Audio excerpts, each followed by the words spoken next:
बहुत मुद्दत के बाद आपके बीच एक नया पैगाम लेकर मजलिस जिसे MIM कहते हैं उसकी खुशखबरी देने के लिए और आज हमारे अंधासुर से कुछ लोग बाहर जाने के लिए तैयार हैं, उनकी मुलाकात के लिए भी मैं यहाँ पर आया।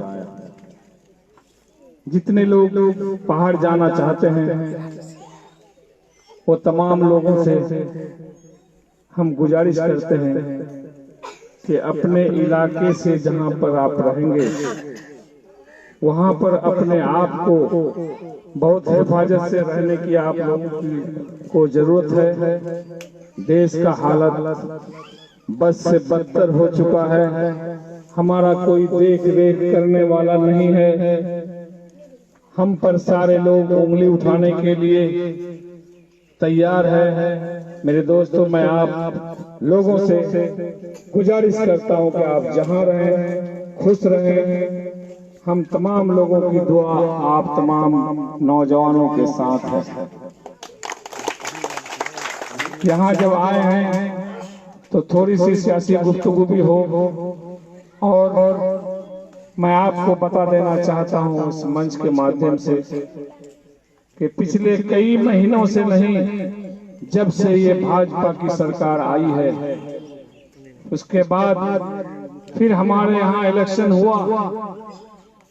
मौजूदा बिहार सरकार हमसे वोट लेकर सेकुलर के नाम से, महागठबंधन के नाम से उन्होंने हमारा वोट से जीता और मुख्यमंत्री भी बना। मुख्यमंत्री की कुर्सी पर थोड़े ही दिन रहने के बाद अपना तेवर बदलकर हमारे पीठ में खंजर भोग कर हमारे दुश्मन भाजपा और RSS की गोद में बैठने का काम किया। मेरे दोस्तों, मैं बता दूं आपको कि यहाँ के मौजूदा सरकार और मौजूदा विधायक भी आपके बीच आते हैं। अभी कहते हैं कि हमने विकास के नाम पर वोट लूंगा। मेरे भाई, आपको सवाल पूछना पड़ेगा कि MLA साहब, आपको हम लोग विकास के नाम पर वोट नहीं दिया था। अपने वकार को, अपने कौम में मिल्लत को बरकरार रखने के लिए भाजपा और RSS की जुल्म को से भागते हुए मैंने महागठबंधन के नाम पर वोट दिया था। आपने बिना सोचे समझे भाजपा के साथ में शरीक हो गए, इसलिए हम लोगों के साथ आपने धोखा किया है। इस बार आप अपने तौर पर इलेक्शन लड़े। हम गरीब मजलूम आपके साथ में नहीं है। आप भाजपा के साथ घुसकर NRC लगाया, हम पर CA लगाया और हिंदुस्तान से बाहर निकालने के बारे में साजिश किया। मेरे दोस्तों, आप तमाम लोगों को पूछना पड़ेगा, उसको जवाब देना पड़ेगा। यही नहीं, लॉकडाउन हुआ, पूरे हिंदुस्तान में सारा कल कारखाना बंद हो गया। हमारे जितने भाई लोग दिल्ली, मेरठ, पंजाब, हरियाणा, लुधियाना में था, सारे लोग बेरोजगार हो गए।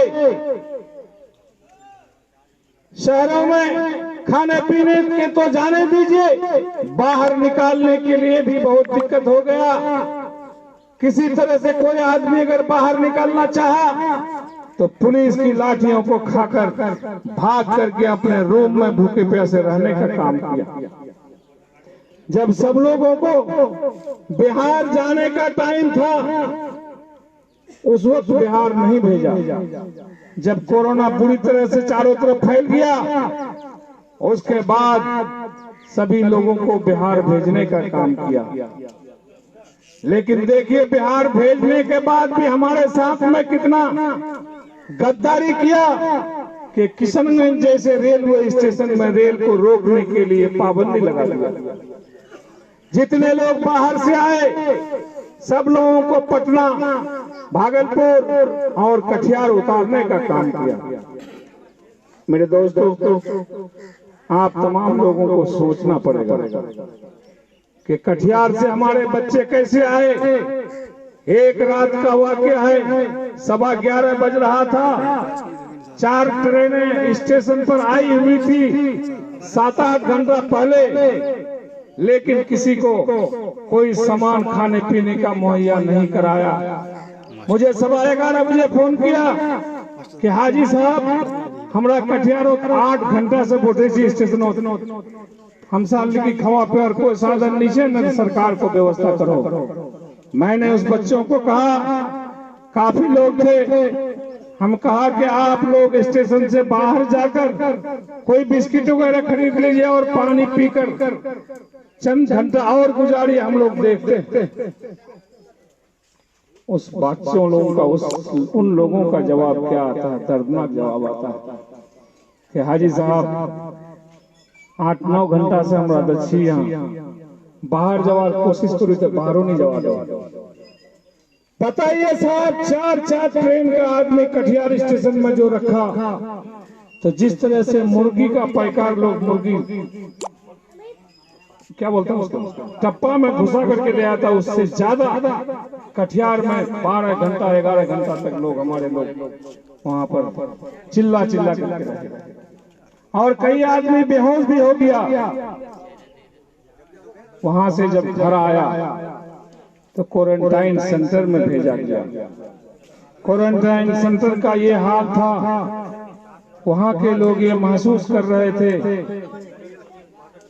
इसलिए मैं बता रहा हूं कि मैं क्वारंटाइन सेंटर लगभग सेंटर घुमा, सबका ढाल कोशिश लिया, सबके दुख दर्द और आंसू पूछने का काम किया। जहां तक जो कुछ हुआ हमने उसे तोहफा भी दिया। उन लोगों का कहना था कि हम लोगों को क्वारंटाइन सेंटर की जगह पर हम लोगों को जेल में भी रख लेता तो शायद इससे अच्छा सुविधा मिला। अफसोस की बात है कि हम बिहार में रहते हैं, हिंदुस्तान में रहते हैं, हमको कोई देखने वाला नहीं है। एनआरसी का धमकियां दे के जा रहा है, मॉब लिंचिंग करने के लिए हम पर तैयार है और कुछ लोगों को किया। मेरे दोस्तों, तमाम बातों को आप लोग जानते हैं, मैं उस तरफ जाना नहीं चाहता हूं। जितनी बात को हम बोलेंगे हम समझते हैं कि उससे ज्यादा बात आप लोग देख लिए होंगे, मोबाइल में सुन लिए होंगे, घर में।